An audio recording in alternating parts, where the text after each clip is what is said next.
Bueno, familia querida, es un gusto inmenso poder estar aquí hoy, compartir la palabra del Señor. El mensaje de hoy se llama Cuando Dios sopla. ¿Cómo se llama? Cuando Dios sopla. ¿Sabían ustedes que Dios sopla? Por favor, 3 voluntarios que quieran inflar cada uno un globo, hacer un pequeño ejercicio. ¿Quiénes quieren venir? Cada uno debe inflar un globo y luego vamos a hacer un pequeño juego. Vamos a jugar. Salomón el primero. Otro voluntario o voluntaria que quiera inflar un globo, toma un ratito, para que todos pisen al tiempo. Muy bien. Vamos a ver si sí soplan todavía. Yo creo que sí. Es muy sencillo. Ustedes van a inflar el globo, a ver si ya comienzan a inflarlo, y luego van a lanzarlo hacia arriba y van a intentar sostenerlo soplando, no dejarlo caer soplando únicamente. ¿Ya? Fácil. Pueden comenzar. Mientras van inflando, quiero que recordemos algunos momentos de la historia cuando Dios ha soplado. El primero, ¿cuál será el primer momento que relata la escritura que Dios sopló? En Génesis, cuando creó al hombre y dice que sopló en él aliento de vida, lo creó, lo formó, rapidísimo, ya está inflado. Ya un ratito entonces. Primer momento, creó al hombre con sus manos del polvo de la tierra y sopló en él aliento de vida. O algunos momentos, otro, más adelante en Números capítulo 14, si ustedes se acuerdan, cuando Israel llegó frente al mar rojo y no podía pasar, dice que sopló un viento toda la noche y el mar se abrió. Y sopló el Señor y el mar rojo se abrió y estuvo abierto y el pueblo de Israel pasó por el medio del mar. Otro momento es cuando vamos a estar hoy en Ezequiel 37, cuando el Señor le dijo a Ezequiel que fuera, lo puso en el valle de los huesos secos y le preguntó si esos huesos vivirían, y luego le dice: profetiza, hijo de hombre, y manda que venga el viento, y así fue, y él sopló aliento sobre esos huesos y se juntaron y se formaron cuerpos. Y luego dice que vino el espíritu del aliento de vida y tuvieron vida estos cuerpos. En el Nuevo Testamento, ¿qué momento ustedes recuerdan que sopló el Señor? Cuando Pentecostés, por ejemplo, Hechos 2, ¿se acuerdan? Sopló, hubo un viento recio y fueron llenos del Espíritu Santo. Y otro momento que habló del viento es en Juan capítulo 3, cuando le dijo a un hombre llamado Nicodemo: Nicodemo, tienes que nacer de nuevo. Y dice que el viento sopla de donde quiere y oye su sonido, pero nadie sabe de dónde viene ni a dónde va. A ver, vamos a contar 3 y ustedes van a lanzar no muy alto su globo y van a intentar sostenerlo soplando. ¿De acuerdo? Vamos a ver quién aguanta más, quién tiene más levantado su globo. ¿Listo? 1, 2, 3. Eso. Ok, bien. Bueno, un aplauso, gracias. Un poco. Creo que falta práctica, pueden regresar. Se pueden quedar con los globos, gracias. Ese es el premio, es el globo. Se puede, si practican un poco, ¿verdad? Por ahí unos 5 años practicando, más o menos, ya lo van a hacer un poco mejor. Ajá, tienen que practicar, como todo en la vida. Primera vez es difícil, pero practicando se puede hacer. Dios sopla. Y el soplo de Dios es algo impresionante, es algo poderosísimo. Vamos a tomar una de estas escenas que mencionamos, si me acompañas al libro de Ezequiel, capítulo 37, y vamos a recordar ese momento donde el Señor llevó al profeta Ezequiel y lo puso, dice, en medio de un valle que estaba lleno de huesos secos, dice aquí la escritura. Voy a leer la versión Dios habla hoy, por favor, si me sigues en tu Biblia. Dice así la palabra del Señor. ¿Ya estamos? ¿Ya encontraste? Ezequiel 37. 37. El valle de los huesos secos. Ahora estábamos cantando: sopla en mí tu aliento, Dios, sopla en mí. Dice la palabra del Señor: el Señor puso su mano sobre mí y me hizo salir lleno de su poder y me colocó en un valle que estaba lleno de huesos. El Señor me hizo recorrerlo en todas direcciones. Los huesos cubrían el valle, eran muchísimos y estaban completamente secos. Entonces me dijo: ¿crees tú que estos huesos pueden volver a tener vida? Yo le respondí: Señor, solo tú lo sabes. Entonces el Señor me dijo: habla en mi nombre a estos huesos, diles, huesos secos, escuchen este mensaje del Señor. El Señor les dice, voy a hacer entrar en ustedes, ¿qué dice? Aliento de vida para que revivan. Les pondré tendones, los rellenaré de carne, los cubriré de piel y les daré aliento de vida para que revivan. Entonces reconocerán ustedes que yo soy el Señor. Y mientras les hablaba, oí un ruido. Era un terremoto y los huesos comenzaron a juntarse unos con otros. Y vi que eran ellos, y vi que sobre ellos aparecían tendones y carne y que se cubrían de piel, pero no tenían aliento de vida. Entonces el Señor me dijo, habla en mi nombre al aliento de vida y dile, así dice el Señor, aliento de vida, ven de los 4 puntos cardinales y da vida a estos cuerpos muertos. Yo hablé en nombre del Señor como Él me lo ordenó y el aliento de vida vino y entró en ellos y revivieron y se pusieron en pie. Eran tantos que formaban un ejército inmenso. Entonces el Señor me dijo, el pueblo de Israel es como estos huesos. Andan diciendo, nuestros huesos están secos, no tenemos ninguna esperanza, estamos perdidos. Pues bien, háblales en mi nombre y diles, esto dice el Señor. Pueblo mío, voy a abrir las tumbas de ustedes y voy a sacarlos de ellas y hacerlos volver a la tierra de Israel. Y cuando yo abra sus tumbas y los saque de ellas, reconocerán ustedes, pueblo mío, que yo soy el Señor. Yo pondré en ustedes mi aliento de vida y ustedes revivirán y los instalaré en su propia tierra. Entonces sabrán que yo, el Señor, lo he dicho y lo he hecho. Yo, el Señor, lo afirmo. Wow, ¿qué te parece? Algo extraordinario, algo sobrenatural, algo que no se había visto, ¿verdad? Ocurrió aquí. El Señor sopla desde el comienzo, ¿verdad? Se manifiesta el soplo, el viento, el aliento de Dios. Bueno, volviendo al comienzo del pasaje, dice que el Señor, número 1, puso su mano sobre Ezequiel, un profeta de Dios. Dice, cuenta él, relata que Dios puso su mano sobre él. Dios vino y actuó sobre él. Puso su mano. Número 2, que lo hizo salir lleno de su poder. Siempre que el Señor ha actuado, ha tomado personas, como hizo con Noé, como hizo con Abraham, como hizo con Josué, con Moisés, con cada hombre y mujer de la historia.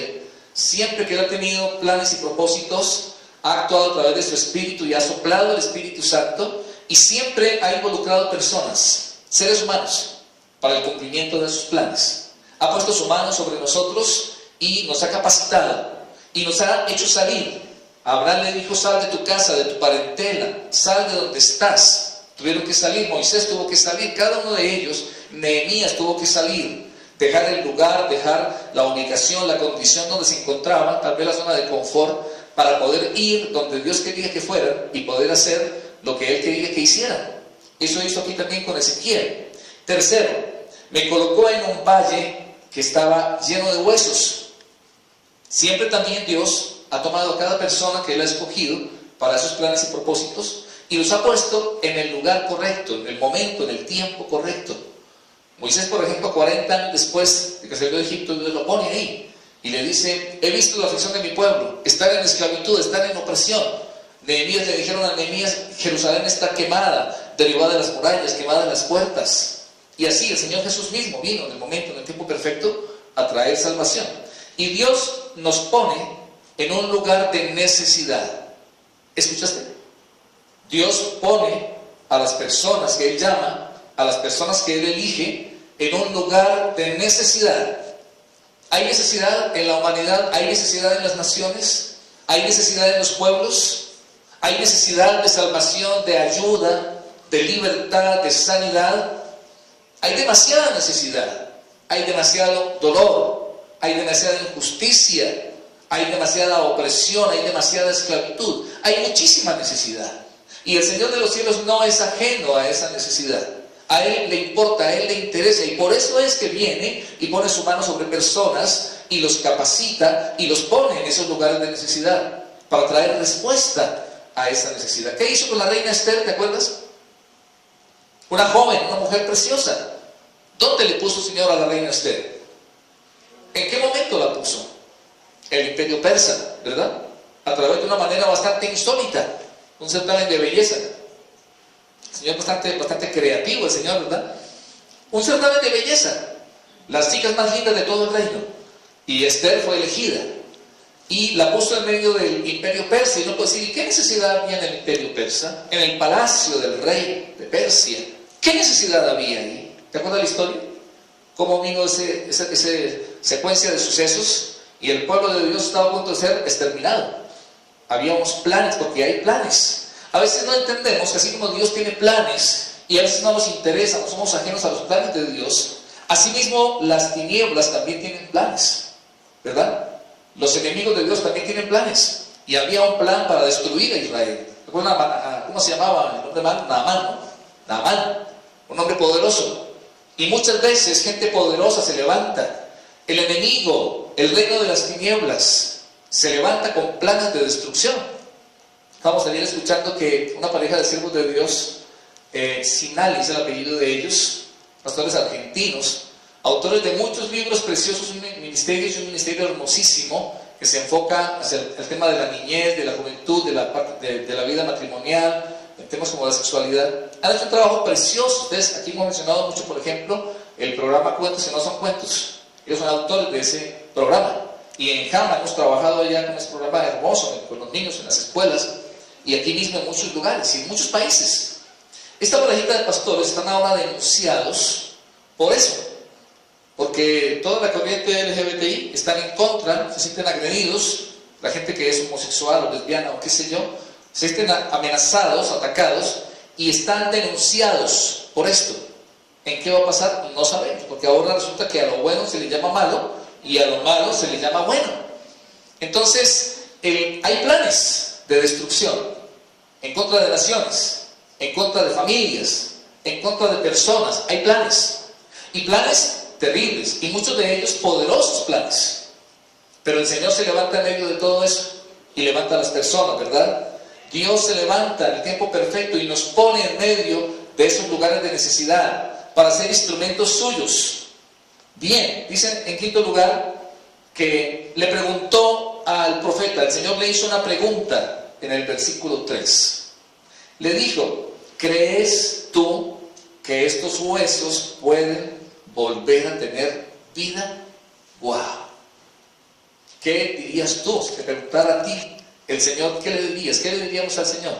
Si estamos ahí en medio de un lugar de necesidad, y sí que había un montón de huesos secos, muertos, no solo estaban muertos, no solo eran cadáveres, sino estaban muertos. Así como le preguntó a Marta y a María, ¿se acuerdan, hermanos de Lázaro? Cuando él llegó, yo soy la resurrección y la vida, les dijo. El que cree en mí, aunque esté muerto, vivirá, dijo el Señor Jesús. ¿Crees esto? Esa fue la pregunta de nuevo. Él nos confronta con preguntas. ¿Crees esto? Y Marta le dijo, yo creo, yo sé que mi hermano va a resucitar. ¿Qué creemos? ¿Qué crees tú? ¿Crees tú que el Señor Jesús es la resurrección y la vida? ¿Crees tú que vivirán esos huesos si Él te pone en un lugar de necesidad? Yo pregunto si el Ecuador es un lugar de necesidad. ¿Hay en esta ciudad lugares de necesidad? Hay demasiados lugares, faltan esos obreros, eso dice la Escritura, faltan esos obreros para la mies.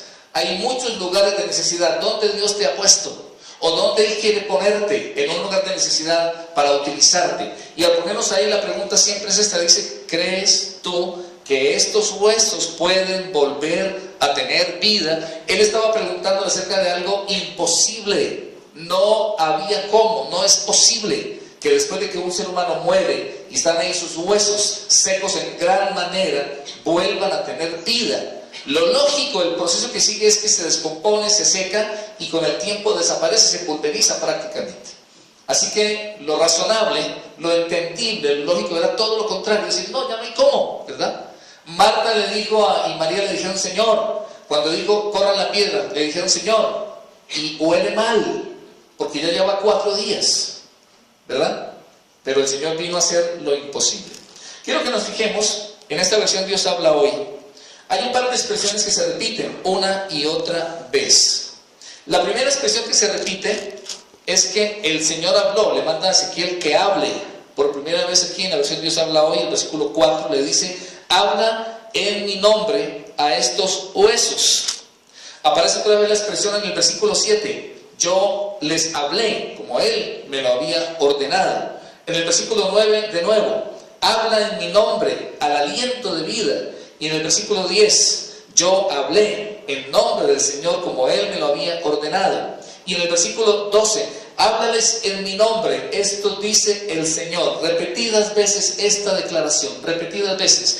Habla mi palabra, habla en mi nombre, ¿verdad? Cuando estamos en esos lugares de necesidad, ante a veces desafíos demasiado grandes, muchos de ellos más grandes que nosotros, que están totalmente fuera de nuestro alcance, no tenemos los recursos, el dinero, la experiencia, etcétera, para poder responder en un lugar de necesidad, y Él nos pone ahí. Y a veces, ¿qué es lo que tenemos para poder ser respuesta, instrumentos de Dios? Si miramos la escena, si la idea era que ese montón de huesos volvieran a tener forma, hacer otra vez cuerpos con forma, ¿qué se necesitaba para que esos huesos se convirtieran en cuerpos? Se necesitaban tendones, ¿así es? Se necesitaban músculos. ¿Qué más se necesitaba? Piel, ¿qué más? Órganos, ¿verdad? Hígados, riñones, corazones, etcétera. Todo eso se necesitaba. Y yo pregunto, ¿Ezequiel tenía todos esos recursos? ¿Tenía músculos para todos esos cuerpos? ¿Tenía tendones? ¿Tenía órganos? ¿Tenía piel? ¿Tenía cabello? No tenía nada de eso. ¿Qué tenía Ezequiel? Dos cosas tenía Ezequiel. Tenía la palabra de Dios y tenía el Espíritu de Dios, que es todo lo que necesitamos. Esas dos cosas tenía. La otra expresión que se repite una y otra vez en el pasaje aparece también en el versículo 5 por primera vez. El Señor les dice la palabra que tenía que decir, ¿cuál era? Voy a hacer entrar en ustedes aliento de vida para que revivan. Esa es la otra expresión, aliento de vida.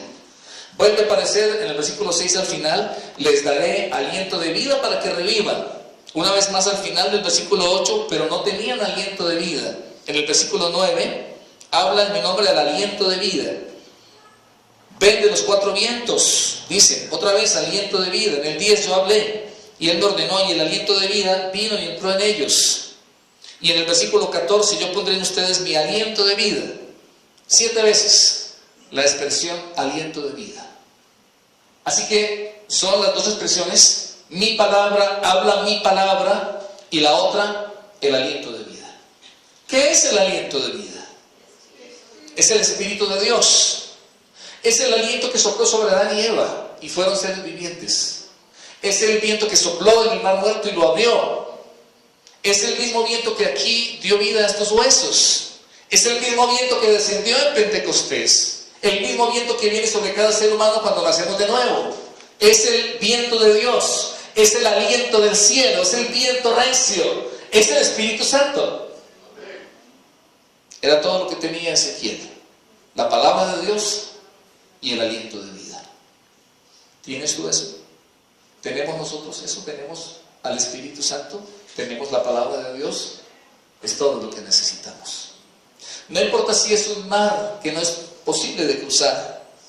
No importa si es una ciudad destruida, no importa si es enfrentar un ejército demasiado poderoso, no importa cuál sea el desafío, cuál sea la circunstancia, el aliento de vida y la palabra de Dios son suficientes para cambiar, para transformar, para restaurar una persona, una familia, un ministerio, una iglesia, una ciudad, una nación. Lo ha hecho repetidas veces. ¿Es así o no es así? De diferentes maneras. Él se manifiesta, Él actúa, Él hace cosas inesperadas, pero siempre trae vida, siempre trae restauración, siempre trae sanidad. Qué hermoso, ¿verdad? ¿Qué fue entonces lo que ocurrió? Ezequiel habló la palabra, le habló a los huesos. Es lo que tenemos que hacer, hablar la palabra de Dios. El gran problema hoy por hoy es que el pueblo de Dios está callado. Es que la mayoría de creyentes no están hablando la palabra de Dios. No estamos yendo. ¿Por qué dice la palabra que hace falta más obreros para la mies? Si ya hay una cosecha lista. Está la palabra, está el Espíritu Santo, pero Él nos manda a nosotros a que hablemos su palabra. Es la parte que nos toca a nosotros. Hablar la palabra. ¿Estás hablando la palabra de Dios? ¿Estás llevando el evangelio? ¿Estás anunciando las buenas nuevas? ¿Estás hablando la palabra del Señor sobre una empresa, sobre una institución, sobre una circunstancia? Y quiero que nos fijemos y marquemos toda esta escena dentro de algo precioso. ¿Qué es lo que está pasando aquí en Ezequiel? ¿Qué es lo que Dios está haciendo? ¿Qué es lo que está ocurriendo en Ezequiel 37? Escucha bien. ¿Qué está pasando? ¿Por qué todo esto? ¿Por qué toda esta escena bien extraña? Huesos secos y empiezan a correr los huesos. Ezequiel comenzó a hablar y comenzaron a moverse los huesos. Yo siempre que leo esto me trato de imaginarme y veo huesos pasando, costillas, el fémur por aquí, los cráneos moviéndose de aquí para allá. Y luego los tendones subiendo y las venas y los músculos. Es una escena aterradora. ¿O no? Aterradora por completo. Es para quedar uno ahí en un paro cardíaco de semejante escena. ¿Por qué todo eso? ¿Qué era lo que estaba pasando? Algo tan sencillo, pero a la vez tan trascendental. Dios le estaba dando una visión al profeta Ezequiel. Porque todas las cosas suceden por y para la visión de Dios. ¿Notaron ustedes cuál es el mensaje? ¿Cuál es en esencia todo? Está diciendo de esta manera tan gráfica, tan visual, que Él va a restaurar a su pueblo. Que en su corazón hay un plan, un proyecto, una visión, que es tomar al pueblo de Judá que está hecha a pedazos, que está como ese montón de huesos, porque luego les dice, y Él mismo da la enseñanza para que no quede ninguna duda de qué se trata todo esto. El versículo 11. El pueblo de Israel es como estos huesos. Así es. Aquí no hay que imaginarse nada, está muy claro, explícito de qué se trataba, cuál era la visión. Que el pueblo de Israel era como estos huesos y ellos estaban diciendo, nuestros huesos están secos, no tenemos ninguna esperanza, estamos perdidos. Esa era la situación, no tenemos ninguna esperanza, estamos perdidos. Y era realidad, era cierto. No tenemos ninguna esperanza, estamos perdidos. Y cuando miramos la realidad del mundo de hoy, estamos en la misma situación, no tenemos ninguna esperanza, estamos perdidos. Cuando miramos las nuevas generaciones, los niños, los jóvenes, no tenemos ninguna esperanza, estamos perdidos. Cuando vemos la ceguera espiritual de las personas, el desconocimiento de Dios, cómo el mundo continúa arrastrándose cada vez más a la perdición, no tenemos ninguna esperanza, estamos perdidos. Pero ante eso siempre el Señor viene con una visión para la cual elige personas y capacita personas para que con esas dos armas poderosísimas, su palabra y el aliento de vida, hagamos lo que Él quiere que hagamos. Amén. ¿Dónde Dios te ha puesto? ¿Dónde te quiere poner el Señor para que hagas eso mismo? ¿Cuál es la visión de Dios para ti específica en este tiempo? Esa era la visión de Dios. El pueblo de Judá estaba en esclavitud. Primero habían estado en Egipto mucho tiempo, ahí relata. Luego Asiria llevó a Israel, acabó con Israel, los asirios. Y luego vino Babilonia y acabó con Judá y arrasó Jerusalén. Y hasta el templo de Dios fue destruido y llevada, el arca misma y todo hecho pedazos. Ruina, desolación, destrucción. ¿Por qué estaban esos huesos muertos? ¿Por qué murieron? No sabemos exactamente, no la situación, pero sí sabemos que dice la palabra de Dios, porque la paga del pecado es muerte. La razón por la que hay muerte siempre es la misma, directa o indirecta, porque la paga del pecado es muerte, ¿verdad? Pero hay una respuesta, hay una provisión de Dios para la muerte. Él da vida a los muertos. Él llama lo que no es como si fuera. Así dice en Romanos. Él da vida a los muertos y llama lo que no es como si fuera. ¿Qué está pasando aquí en Ezequiel 37? Que el Dios que da vida a los muertos y llama lo que no es como si fuera, estaba actuando y haciendo lo que Él sabe hacer. ¿Escuchaste? Lo que Él sabe hacer. ¿Cuál es la situación? ¿Cuál es la circunstancia que hay en tu vida? ¿Hay algo muerto en ti? ¿Hay algo seco en ti? ¿Hay algo arruinado en tu vida? ¿Algo necesita ser movido? ¿Algo necesita ser transformado? ¿Algo que está más allá de tu alcance? O tal vez todo lo contrario. Hay una visión en ti, hay un sueño en ti, un sueño de algo grande, un proyecto, una visión, una pasión. Pero cuando piensas en eso, no tienes más que las ideas, no tienes más que el sueño. Dices, pero no tengo los recursos que necesito. No tengo, a ver, ¿cuántos cuerpos ahí había en Ezequiel 37?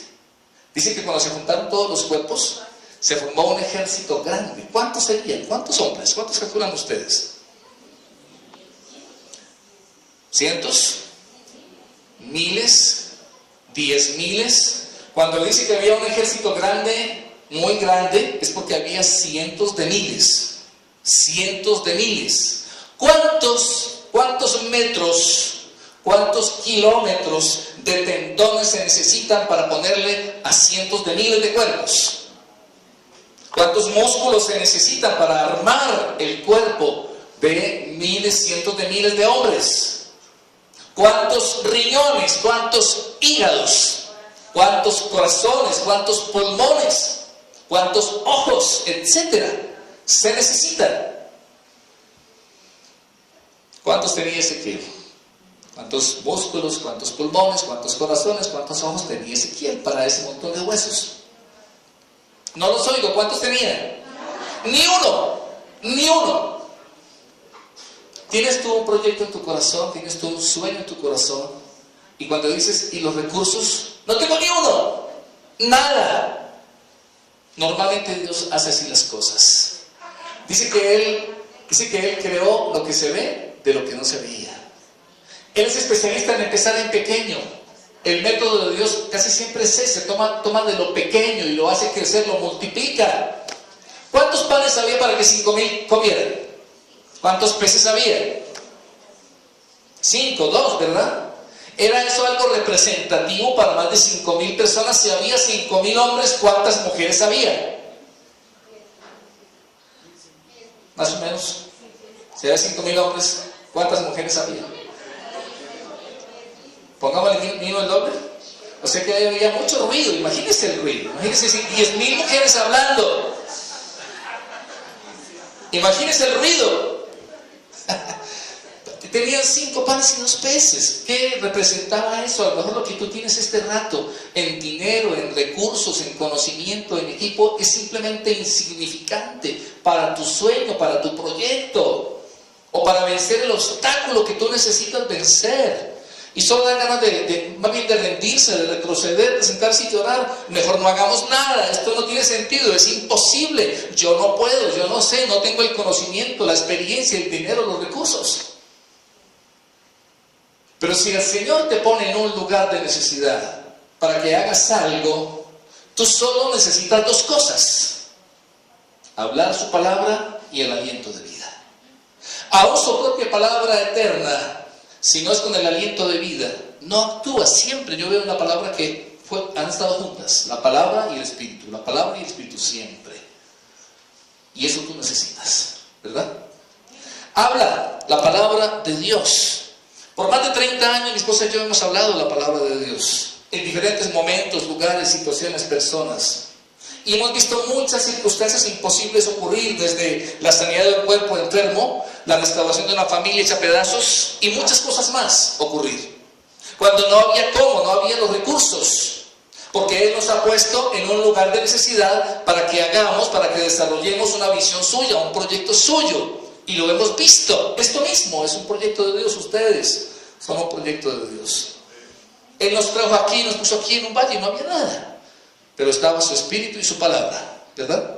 Y cuántas cosas vienen, cuántas cosas va a hacer el Señor. Ahora, quiero que te fijes en el versículo 7.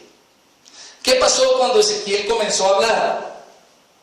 Yo les hablé como Él me lo había ordenado, y mientras les hablaba oí un ruido. Era un terremoto y los huesos comenzaron a juntarse unos con otros. A veces muchos de nosotros, cuando nos dicen o leemos en la palabra que Dios nos manda que hablemos, decimos, pero ¿para qué voy a hablar? Frecuentemente nos oigo a ustedes que dicen, pero es que la gente no quiere oír de Dios. La gente hoy por hoy no quiere oír de la Biblia. Y si yo hablo, ¿qué puede pasar si yo hablo la palabra de Dios? ¿Qué puede ocurrir? ¿Qué situación? ¿Qué puede pasar? Pero sabes una cosa, siempre que hablamos la palabra de Dios por el aliento de vida, suceden cosas.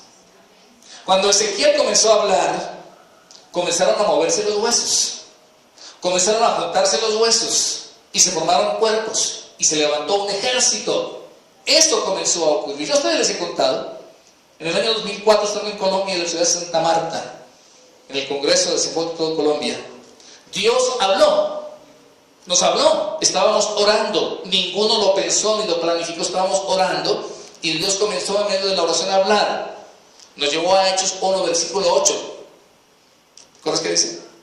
Pero recibiréis poder cuando haya venido sobre vosotros el Espíritu Santo, el aliento de vida. El aliento de vida, el aliento de vida es el Espíritu Santo. Y me seréis testigos en Jerusalén, en toda Judea, en Samaria y hasta lo último de la tierra. Y esa última frase, hasta lo último de la tierra, comenzó a resonar en nuestras mentes y en nuestros corazones. Y empezamos ahí a orar, éramos la junta directiva de Senfal en Colombia, estábamos orando y una y otra vez todos, sin ponernos de acuerdo, empezamos a repetir y a orar sobre esa frase, hasta lo último de la tierra, hasta lo último de la tierra, hasta lo último de la tierra. Y empezó a haber un consenso de decir, tenemos que ir hasta lo último de la tierra. Tenemos que salir de Colombia. Hasta hace rato Senfal era en Colombia, básicamente. Y entendimos que Dios estaba mostrándonos una visión, como hizo aquí con Ezequiel, porque Dios tiene una visión. Dios quiere que tú hagas algo. Dios tiene proyectos que tú alcances, que tú desarrolles, que tú sueñes con esos proyectos y los realices. Y preferiblemente si son cosas que tú simplemente no puedes hacer, no tienes el conocimiento, no tienes la capacidad, no tienes los recursos. Yo a ustedes les he contado esto, cuando miramos atrás, ahí comenzó un plan que llamamos la década de la expansión y la conquista. Consistía en establecer desde Colombia nuevos países, el Ministerio de Senfal. Y empezamos a hacerlo. Para el año 2014, hace 4 años, ¿no? Habíamos establecido 10 países. En 10 años, ese plan de esa década, se establecieron 10 países. Y cuando empezamos a pensar un poquito, así por encimita, haciendo números, ¿cuánto significó eso? Ese tiempo, esos 10 años, el sostenimiento de misioneros, los viajes, el trabajo, etc. El promedio eran $100,000 por país. 10 años, un promedio de $10,000 por año, $100,000 cada país. Por 10 países, ¿cuánto les da? $1 millón. ¿Teníamos en el año 2004, cuando Él nos dio esta visión, teníamos $1 millón nosotros? No, ni 50,000 ni 100,000 no teníamos. Apenas nos sosteníamos ahí en Colombia cada uno de nosotros. Si hubiéramos pensado ese momento, en ese sueño, en ese reto, nos hubiéramos quedado quietecitos, ¿verdad? No, eso no es para nosotros. Dios se equivocó, esto debe ser para otras personas que tengan $1 millón. Ahora vamos más allá. Súmele a eso esto. ¿Cuánto valen las sillas? ¿Cuánto valen los amplificadores, las computadoras, los instrumentos musicales? Échale números a eso. No es $1 millón. Todo esto, estructuras, templos, terrenos. No es $1 millón. ¿Cuánto puede ser? Muchísimo más. Para mí, ¿qué pasa de los 2 millones? ¿De dónde salieron? ¿Dónde estaban? ¿Dónde estaban los tendones, los músculos, los hígados, los riñones, los ojos, las orejas, las narices? ¿Dónde estaban los pelos, los cabellos? Para esos cientos de miles de soldados que se formaron. ¿Dónde estaban? En el propósito y en el plan de Dios.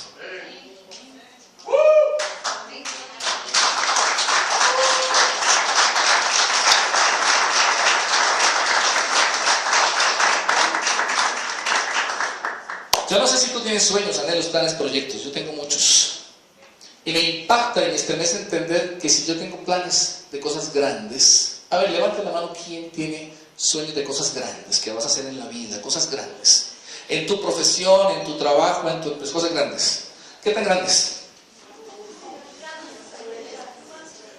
Pues el Señor tiene para ti cosas mucho más grandes. ¿Sabes qué dice el Señor? Cosas que ni ojo vio, ni oído yo, ni han subido a corazón de hombre. Dios ha preparado para los que le aman. Una de esas visiones, a veces entusiasma, una de esas visiones, ¿sabes cuál es? Es que tú, porque eres su hijo, puedas ir a Jerusalén y ver Jerusalén. ¿No les interesa? ¿No les llama la atención? ¿O no lo pueden creer? En ese año llevó el Señor a Jerusalén y muchas de las cosas de Dios, escucha, hay que esperarlas y creerlas. A mí me dijo el Señor un día, estaba en su palabra y leí, dice, tus ojos verán Jerusalén. Y esa frase cobró vida. Yo entendí que no era solo que estaba ahí, sino que Dios me lo estaba diciendo. Y me quebranté, porque me emocioné, me dio mucho gozo que Él me dijera, tus ojos verán Jerusalén.